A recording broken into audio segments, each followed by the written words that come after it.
वामदेव जी ने कहा कि कोई साक्षी है? कहा ठाकुर जी स्वयं प्रत्यक्ष, इसमें साक्षी क्या बात है? कहा मेरे सामने पिलाओ तब माना जाएगा दूध पिलाए हो। कहा अभी पिलाता हूं। नामदेव जी बड़े भोले भाले भक्त हैं। इन्होंने फिर से दूध तैयार किया और पिलाया तो भगवान पी गए। कब? जब फिर से छुरी दिखाए तब। स्वामी प्रियादास जी कहते हैं यामेले दिखायो भक्त वश। इस प्रसंग में ठाकुर जी ने यह दिखाया कि हम भक्त के अधीनस्थ हैं। रस चाखिए, अर्थात प्रेम रस को चीखना चाहिए, प्रेम रस का स्वाद लेना चाहिए। एक दृष्टांत है, एक भक्त जिनका नाम ही पड़ गया अढ़ैया। वे 2.5 सेर भोजन खाते थे, इसलिए उनका नाम हो गया अढ़ैया। घर के लोगों ने परित्याग कर दिया यह कह करके कि तुम बहुत खाते हो, हम तुमको पोषण नहीं कर सकते, तुम जहां चाहो जा सकते हो। चल दिए। बेचारे बड़े दुखी हो गए। भगवान हमें संसार में क्यों आप बनाए? सबको पेट भर रहे हैं पर हमारे पेट भरने में क्यों समस्या हो रही है? क्यों परिवार वालों ने हमें परित्याग कर दिया? इस तरह सोचते हुए चले जा रहे हैं कि अचानक श्री समर्थ रामदास जी महाराज दिखाई दिए। प्रणाम किया, कुशल प्रश्न हुआ। समर्थ रामदास जी महाराज साक्षात हनुमान जी के अवतार हैं तथा शिवाजी महाराज के गुरु जी थे।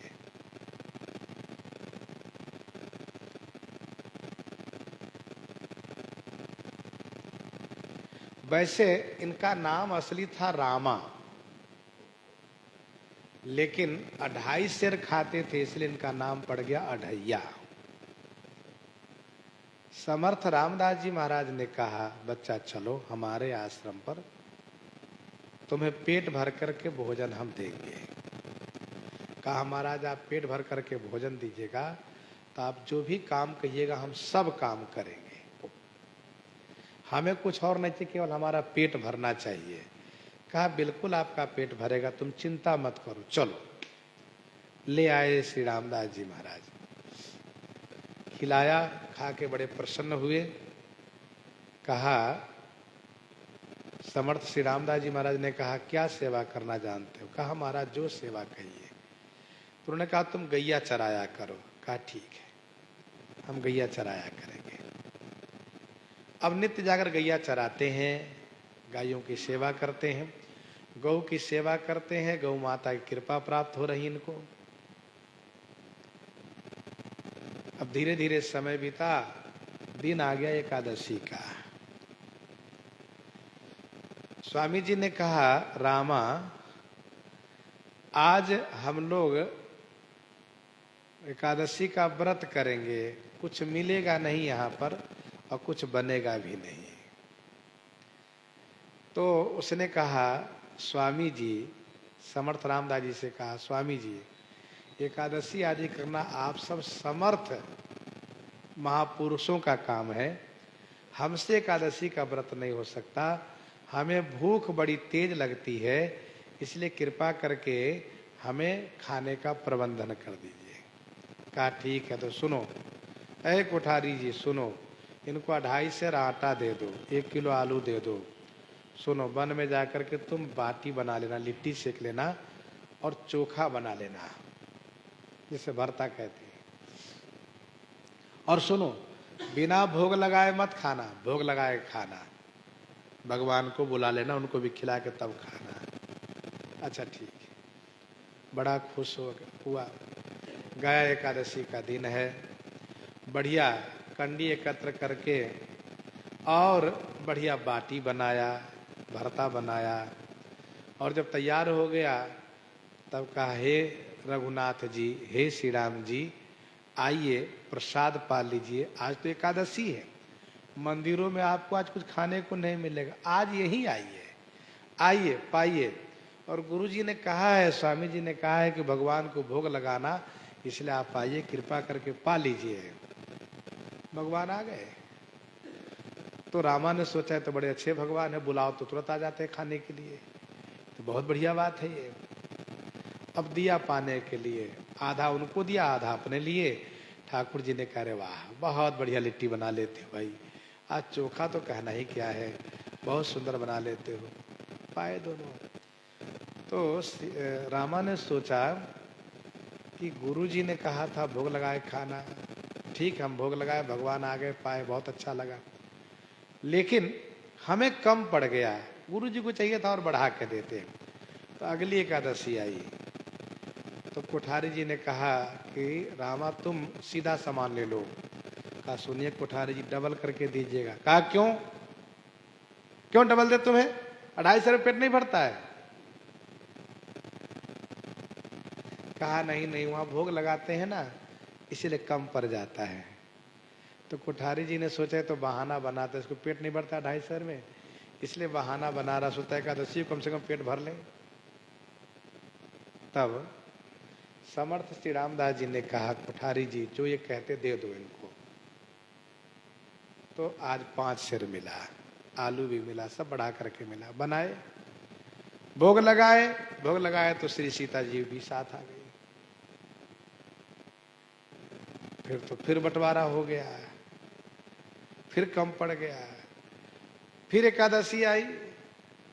तब कहा स्वामी जी, तब श्री समर्थ रामदास जी से कहा, स्वामी जी भोग लगाने में क्या है, कम पड़ जाता है, और थोड़ा बढ़वाइए।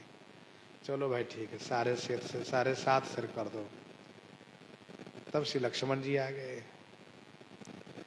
अब इसी क्रम से इधर बढ़ाते जा रहे हैं, उधर संख्या बढ़ती जा रही, इधर कम पड़ता चला जा रहा है रामा को।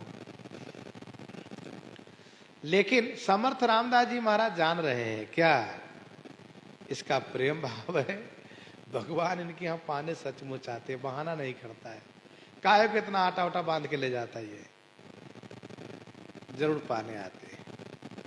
तब कहा रामा, हम लोगों को एक दूसरे सेवक के यहाँ जाना है, तब तक तुम ही भोग लगाओगे, पूजा करोगे भगवान की। मैं पूजा करूंगा, कहाँ, ठीक है गुरु जी मैं पूजा करूंगा। तो समर्थ रामदास जी महाराज स्थानीय व्यवस्था समझा दिए और गांव वालों कह दिए, सुनो ध्यान रखना, रामा अकेले हैं, हम लोग सब जा रहे हैं एक जगह। कहा अच्छा ठीक है, 2-3 दिन में आ जाएंगे, 3-4 दिन में। अब रामा भोजन तैयार किए, भोग लगाए तो सब आ गए, जो बनाए सब सीताराम हो गया। अच्छा, प्रेम में ऐसे मगन हो गए कि आरती करें तो घंटी बजाते रह गए, आरती लिए खड़े रह जाए, आरती की बत्ती बुझ जाए, वो आरती कर ही रहे हैं, घंटी बजाने वाला थक कर घंटी रख के घर चला जाए। धीरे धीरे करके लोगों ने आना बंद कर दिया, कहा ये ठीक पुजारी नहीं है। तो इन्होंने सोचा बहुत ही अच्छा हुआ, कोई मत आया करो, दरवाजा बंद बाहर से कर दे। सेवा पूजा के भोग लगाए। गांव वालों ने कहा जितनी इच्छा आकर भिक्षा ले जाइएगा, लेकिन हम मंदिर पर नहीं आए। कहा कोई बात नहीं। अब समय पर जो समय दिया था श्री समर्थ रामदास जी महाराज ने कि हम इतने दिन में आएंगे, आए। गांव वालों से पूछा क्या समाचार है। कहा महाराज आपका चेला तो चेला ही है, वो आरती करता तो आरती करते रह जाता है, भोग लगाता तो भोग लगाता रह जाता, हम लोग प्रसादी के लिए तरसते, प्रसादी मिल ही नहीं पाती है।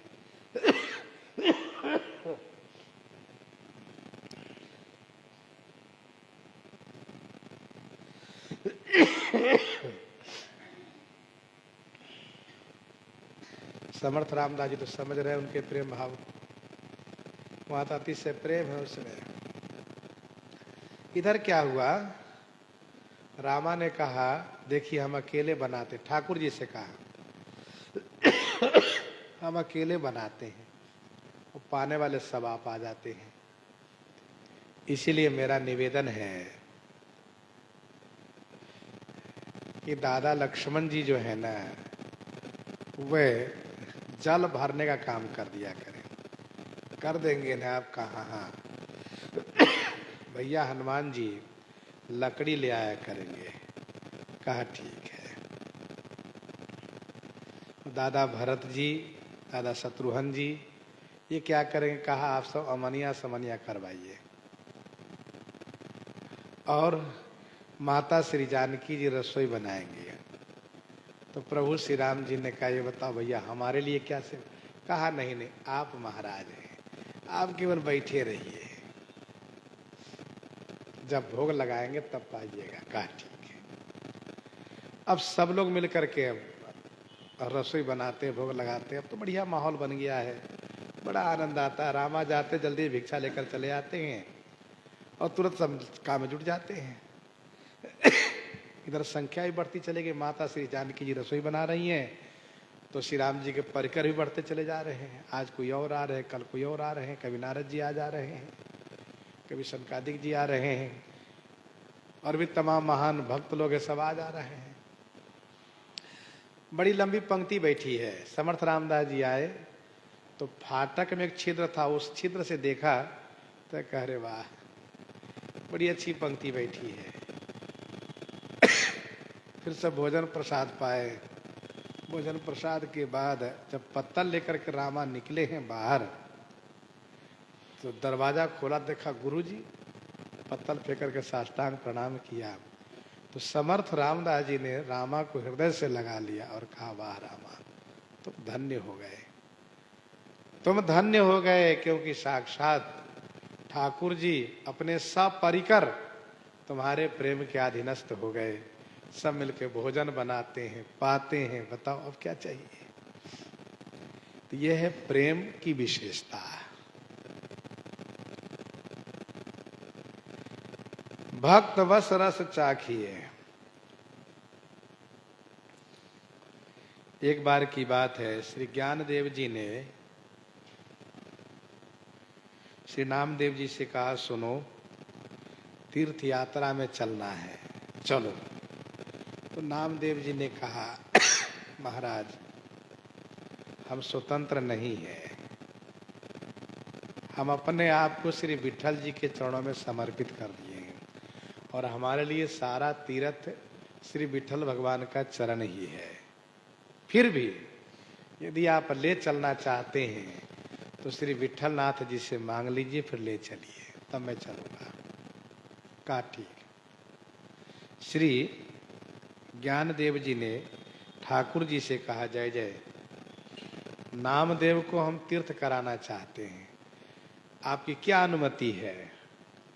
तो इससे ज्ञानदेव जी भी कोई साधारण भक्त नहीं है, बड़े जोरावर भक्त है, इसलिए बिल्कुल नकार भी नहीं सकते हैं। ठाकुर जी ने कहा सुनिए नामदेव मुझे बहुत प्यारा लगता है, इसके बिना मुझे अच्छा नहीं लगता है, फिर भी आप घुमाना चाहते हैं तो साथ लिए जाइए, पर ध्यान रखिएगा मेरे नामा को संभाल के रखिएगा, जैसे ले जाइएगा वैसे लेकर आइएगा। ज्ञानदेव जी ने कहा ऐसे ही होगा, थोड़ा घुमाने दीजिए, तीर्थ घुमा के ले आवे। कहा ठीक है। तीर्थ यात्रा करते हुए नामदेव जी को साथ में लिए हुए विभिन्न तीर्थों में घूमते हुए वृंदावन आए हैं और फिर दिल्ली पहुंचे हैं। जहां भी जाते हैं वहां संकीर्तन की ध्वनि गुंजायमान हो जाती है, नाम संकीर्तन, और फिर संतों की जमात, जहाँ स्वयं ज्ञानदेव जी हैं, नामदेव जी हैं, वहाँ अच्छे अच्छे संत सब उनके साथ में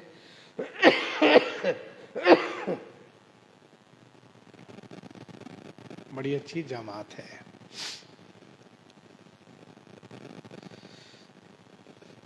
दिल्ली पति बादशाह ने सुना,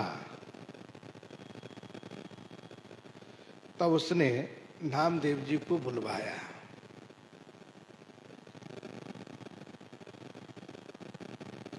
और चमत्कार दिखाने के लिए कहा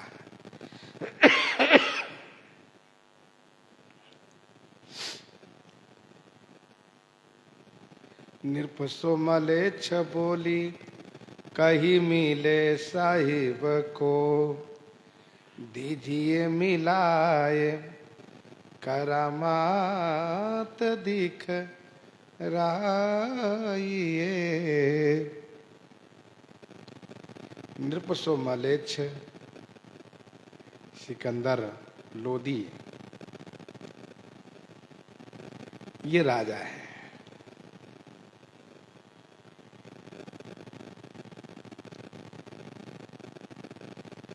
नृपसो मलेच्छ, ये मलेच्छों के राजा है, मलेच्छ राजा है, मुसलमान राजा है सिकंदर बादशाह।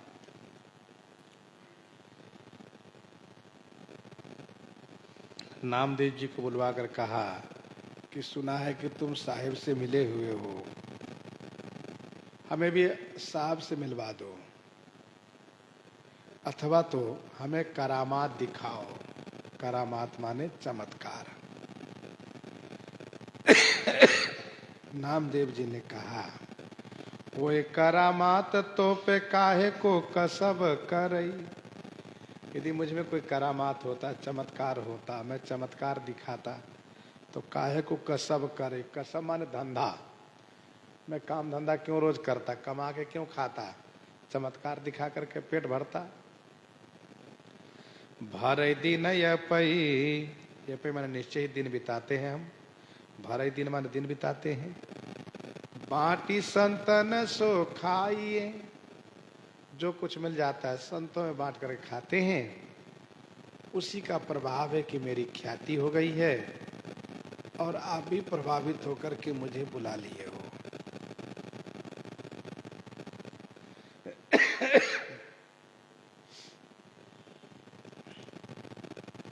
तब क्योंकि वो बादशाह है, नामदेव जी को चमत्कार दिखाने के लिए बाध्य किया है। जिस प्रकार से वो चमत्कार सामने नामदेव जी दिखाए हैं, मृतकों को जीवित किए, सो श्रवण आगे करेंगे इन्हीं के साथ। सीताराम सीताराम सीता राम सीताराम सीताराम।